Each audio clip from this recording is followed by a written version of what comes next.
Jag kan inte se är titeln på den engelska tv-serien om synskadade som vi sänder här i kanal 1. Och vi ska idag visa den tredje av totalt 6 program. Rachel är 14 år och blind. Som de flesta tonåringar går hon i skolan, men hon har naturligtvis också fritidsintressen och behov av att träffa sina seende kamrater. Och hon drömmer om att i framtiden bilda familj och få barn.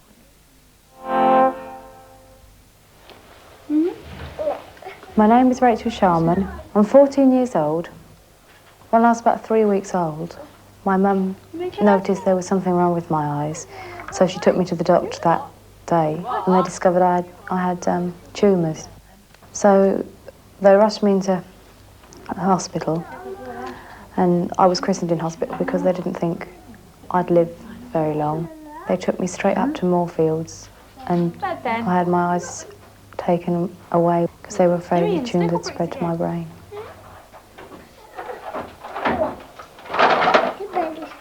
Hello, Tim.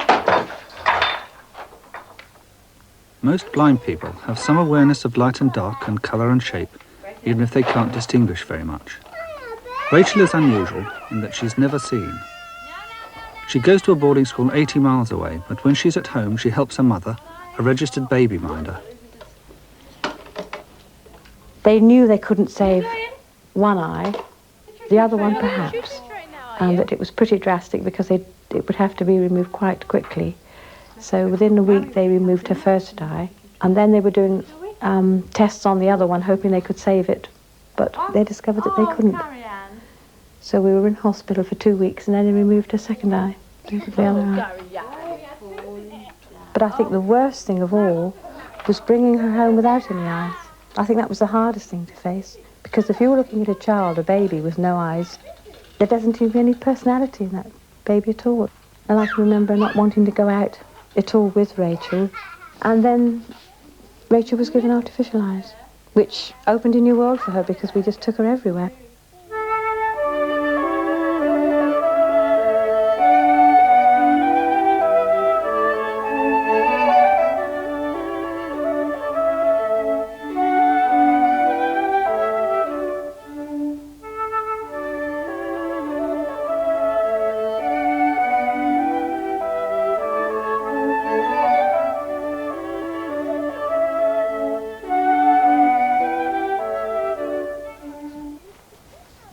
While most of us can send our children to local schools, that choice is denied to the majority of visually handicapped children. They'll be sent away to special boarding schools and will stay in them till they're 16. At secondary level, however, a few very bright children are selected for places at 2 grammar schools run by the RNIB. The girls' school is Chorleywood College in Hertfordshire. A blind girl riding a horse. Probably the most spectacular example of the attitude here that Chorleywood girls do not accept the limitations usually placed on the visually handicapped. They will try most of the activities that sighted children enjoy. The timetable is much like any school, and most of the girls leave with good O&A levels, going on to college or university. Nevertheless, many people in special education look upon these schools as a relic of an outdated educational system. And because of the current trend towards the integration of handicapped children into ordinary schools, their future is uncertain. But for the moment, these schools continue to exist because they offer teaching skills, experience and facilities not available elsewhere. Rachel is now in her 4th year, but when she came to Chorleywood, she had mixed feelings. When I was 11, there was 4 of us, they'd said, that could sit the Chorleywood exam. So if we passed, and I was dead against it because Chorleywood was an all-girls school for a start, and I'd got more boys as my best friends than I had girls because I didn't like the girls much in London. And I sat the exam and I passed, much to my disappointment. It's much stricter here than at Linden Lodge. I mean, it's much more get down to hard work sort of thing here than at Linden Lodge. It has to be. Although there's nothing to do in your spare time here much. But I suppose it is necessary because when you go out and get a job, you've got to be better than the sighted people that go with you. Bonjour, mademoiselle. Asseyez-vous. Didn't look all that ready for work, did you? Right. Aujourd'hui, maintenant, voulez-vous trouver votre livre, s'il vous plaît, et tourner à chapitre 17. So let's start reading. People always look on blindness, oh, it's terrible. You're really crippled, you can't do anything. But that's not true at all. I think people tend to think that because you're blind, you're stupid. I mean, a lot of blind people are stupid, but then a lot of sighted people are stupid. It's only the brain. It's not the blindness itself that makes you stupid. I think the blind are like everybody else. The only difference is we can't see. Chorleywood est à la campagne. Très bien. So, he has to go out par tous les temps. What would that mean? Françoise? Whatever the weather's like. Yes, that's right. In all weathers, par tous les temps. And tous les jours, do you know that, Françoise? Every day. Très bien, every day. Tous les jours. Et par tous les temps. I don't like speaking French. I don't mind writing it and I don't mind learning words, but I don't like speaking it because I'm too self-conscious. And it's all silent when you speak it and everybody listens and you get the feeling you're being... If you say a word wrong, everybody will laugh at you. I mean, it's like everybody doesn't like it. We're the worst class, I think, for speaking French. Il est obligé. Oui, faites la liaison, car il est obligé. Il est obligé. And what about the gynoecium, the female bit? What have you labelled on that? The ovaries there, Yes. stigma Yes. there, and the style there, I think. Yes. I don't know if I understand what seeing is exactly. Just a little bit. If I buy something with a picture on it, my mum would describe to me exactly what it's like. And I get pictures in my mind of what it is. The sepals are these things here. And you've come out here and put an S. That's good, right? I love roses. Right, okay, these are the roses that are growing. I can't see colours. Nice smell. I know what they are in the way that you can get light colours, you can get dark colours. They're shades, they're ways of lightening or darkening things. But that's how I look at them. I couldn't exactly tell you what they are. Under there, that's a sepal, right? A bit thorny or a bit spiky or something. There's also the gynoecium in the middle there. So have you got some anthers in yours? No, they don't, he's dead. Botanists are very lazy. Once they get to about 10 or 12 anthers, they stop counting and they just say that there are many. And a rose has got many. That's where all the petals have fallen off, right? And you've just got the dead anthers left in the middle. And then the anthers will all fall off and eventually you'll get a rose hip left. So that will actually turn into the fruit of the rose. And inside that fruit there will be lots and lots of little seeds.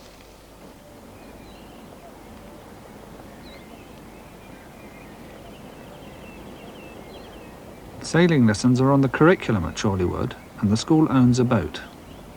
I like sailing, I think it's great. I suppose it's a sense of freedom. I mean, it gets you out of the school anyway, and you feel free when you're sailing across the lake. I love the sensation of the wind and your hair and just floating along. And I'd rather go sailing when it's very windy, because I think it's in a sense of excitement, I suppose, and adventure if it's that windy and you've got to watch where you steer it. Now can you get the buoy? Yeah. Well, you're heading straight for it now, so just keep on going like that. See if you can get the buoy. See if you can run it down.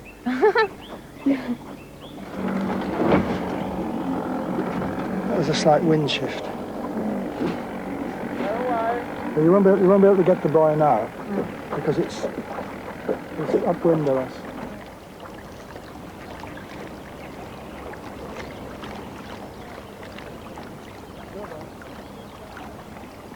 When I dream, I can always see in my dreams. Well, I think I can see because when I wake up, I can remember things like I had a yellow skirt on or a green skirt or whatever. But I don't suppose that's seeing. Lovely. I used to think things like clouds were... Well, I just think of them now as walls of vapour. It's hard to describe exactly how I think they look. To me, they're just walls of thin drops of water. I think of the sky as just a blue air or empty space with nothing in it. Bless, O Lord, this food to our use and ourselves to thy service.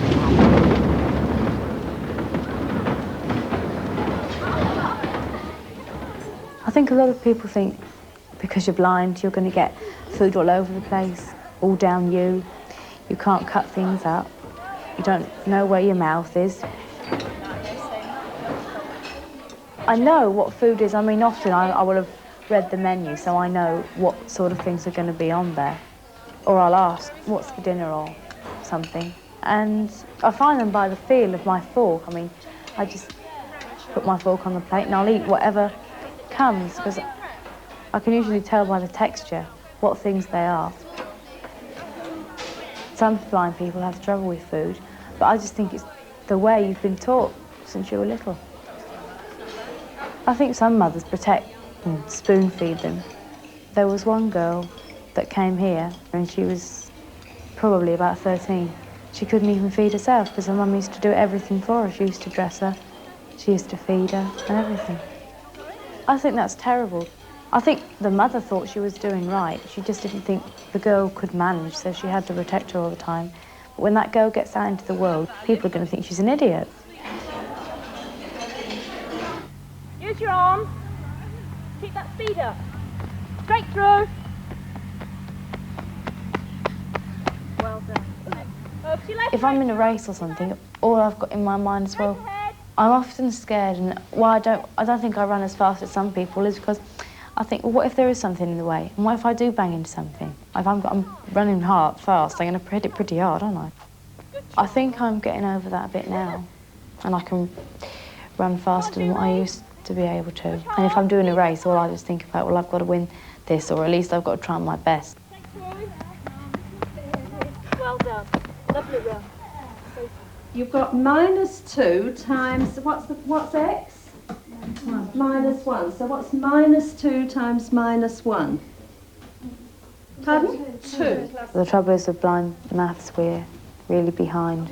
We're not behind in many subjects, but all blind schools, I think, are behind in maths.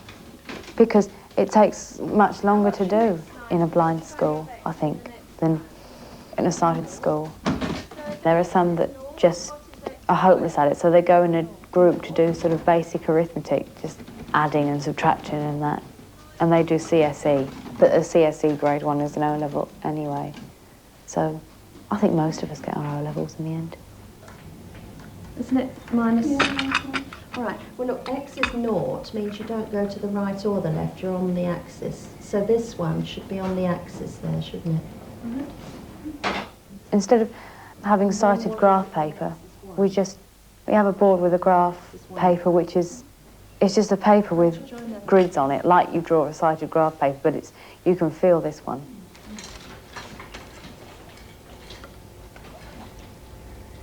Now, it won't stretch completely if you use a metal strip. It won't reach the very last point, but I think it's fairly adequate. Susan, are you all right? Keep going. Don't miss one point out, Rachel. I think you've missed out that left-hand point, and stick your pin in harder. Pick up the pin that's fallen out in the middle of the board and stick it in again. That was -2, I think. 0 -2. Now, where are you going? I think you're getting confused, aren't you?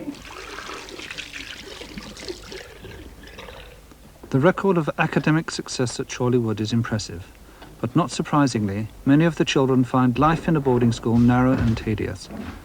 They want to be part of the community where their homes are, and they would like to have the company of sighted children of their own age, enjoying and sharing their interests. But few ordinary schools are willing to take on a blind child. Even if they wanted to, the resources and teaching skills are not widely available. Nevertheless, a small number of blind and partially sighted children are now in normal schools, and a great deal can be done with the help of low vision aids. But it's not always the answer. Several children at Chorleywood started in ordinary schools, and when their eyesight deteriorated, found classwork extremely difficult. Because it's very, very tiring to use low visual aids all the time. Most of the time I was using a pair of glasses with things that jewellers used to look at their jewels, sort of 2 of those nailed onto a pair of glasses. Very crude, but they did work at the time. I could read ordinary print with that, but it was a great strain. As that grew more difficult, I then got a little magnifying glass, which you hold onto the page and you put your eye right up to the magnifying glass, so you're virtually smelling the book, and if the books don't smell too nice, it's hard luck. And that really was dreadful strain, because you had to keep the other eye shut as well. And it gave quite a lot of magnification, but it wasn't all that good, because by the end of about 10 minutes you had the most dreadful headache. Also in things like PE, for instance, when you really can't cope with the sort of things that they're doing. Like, you can't play rounders, because even if you miss the ball and sort of run anyway, you might sort of run into somebody with your rounders bat, and you're a bit of a liability in that way. I've done it. So they do sort of pretty outrageous things here, really, like horse riding and sailing, that even if they were going on in normal schools, which they don't in a lot of them, really. I mean, they certainly didn't at the school that I was at. They didn't have horses and they didn't go sailing. And even if they had, there's no way they'd let somebody who had a sight problem join in, because they'd be terrified they were going to hurt themselves. When I did lose my sight and I was being so slow and everything, I really felt I was going stupid. And I used to be clever. And then I couldn't do things, and I had to ask the teacher if I could miss that one or something. And they let me, because I didn't usually do that, and they knew my problem, but I really thought I was going stupid. I think in some ways it'd be better if I'd gone to a sighted school, but I don't think I could have, work-wise I wouldn't have coped, but I think in things like meeting people it would be much better. You can't go out to late night discos like people of our age do, and that means you can't meet boys or anything like that. So we have discos in schools sometimes, but I mean they're all boys who people know and everything, or else they're younger than us, so we can't meet anybody of our own age or whatever. So I think that's a disadvantage.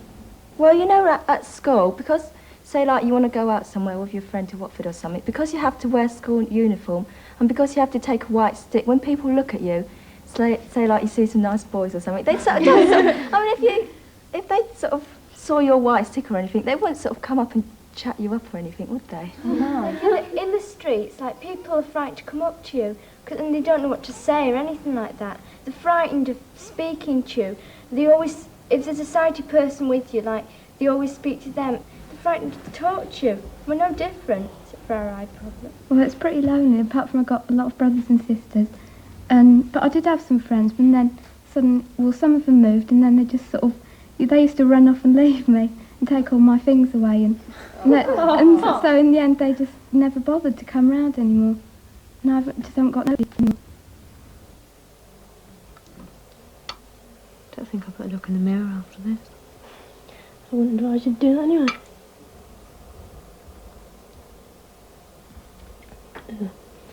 My friend at home, Fiona, I've known her since she was 5.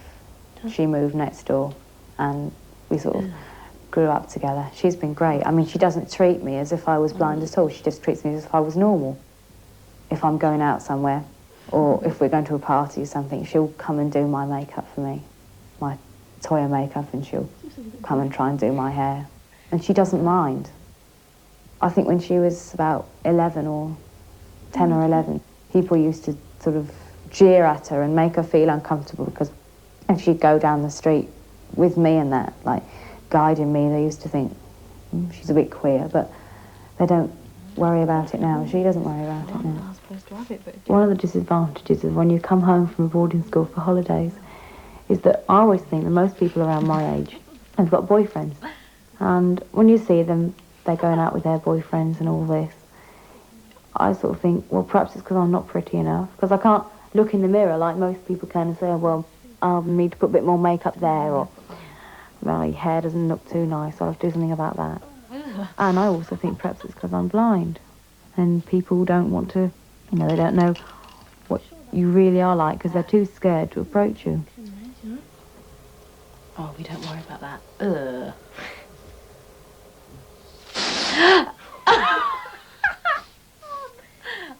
my ear.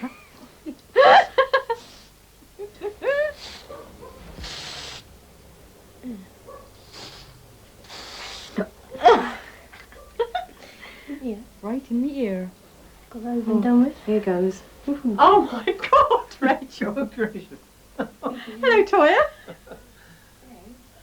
You've done that well, haven't you? Heavens above. Golly. Doesn't look really like her, doesn't it? Except for those little bits around there. Which one is it? That one. She couldn't get all those little, we couldn't find any sequins. I haven't got any sequins at all. Not Buy some for Saturday. Can we buy some on Saturday? because I don't really know, do I? That's not bad. I said that ain't bad. That's not bad. Would you want another mini skirt? You've got one, haven't you? Oh, no, another one. I love going shopping. I used to hate shopping for clothes, but now I like shopping for clothes and records and even magazines, because I mean it's going to sound very stupid, but my walls are lined with posters at home. I might not be able to see them, but I know they're there and I know what they're of. I'll take that off the cake. Go after me. That's a 14. I think most people wear what their favourite stars wear, or I always think that. I'm always sort of, I think, self-conscious of fashion, and if my mum will say I look nice in a dress, and I'll come back to school and people will say, oh my goodness, you know, you look terrible in that, I won't wear it. Rachel, I found something else you might like. It's quite nice. Oh, I say. It's very nice. Doesn't go with that jumper though, does it? Well, it wouldn't, dear. It's not. I didn't find it. It's not that I don't think my mum's got a good sense of taste, it's just that I go more by what teenagers think, because I am one, than what older people think. How about this?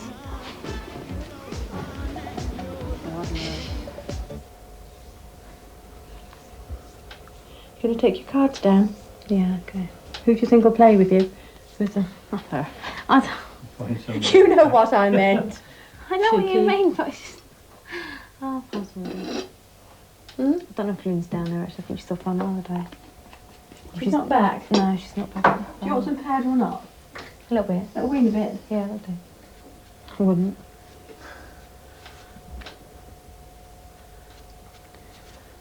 Most mothers, you see, would discourage their daughters from wearing it. But it does look nice, now you're nearly 15, just a little tiny bit, doesn't it?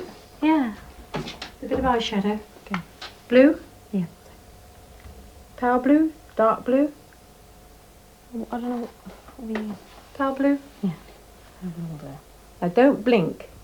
I think being away from home's made me get on with my mum a lot easier. 2 years ago, I used to not be able to get on with her much. I used to have arguments every minute of the day and that, but now I get on with her ever so well because I don't see her much. When I do see her, I'm pleased, and I've always got a lot of news to tell her, so I think it's made it easier. Prescription there. I'll have to phone them or something, because if they have.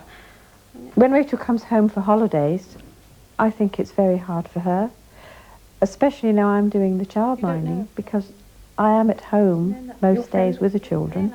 Although that does give her another interest. She loves being with the children, I must admit. She loves to help. But you can't force your daughter onto people socially. You can't go down the street and say, hi, you know, can my daughter come?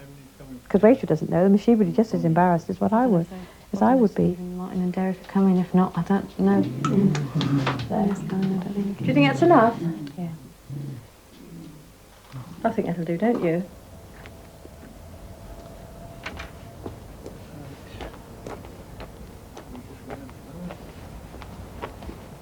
When I came home, I found it quite boring because I hadn't got many friends here. So, a few months ago, they started a youth club in Darrington. I think it was in August. I decided, well, shall I go along and join? I was a bit apprehensive at first. I met the people that ran it. They came down to see me, and they said, well, why not? Come and join, and I went.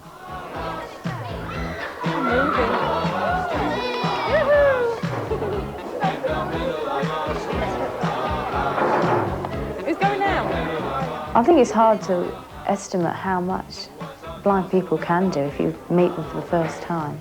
But I think you should let them tell you what they can do. Just let it go. Wait a minute. Right.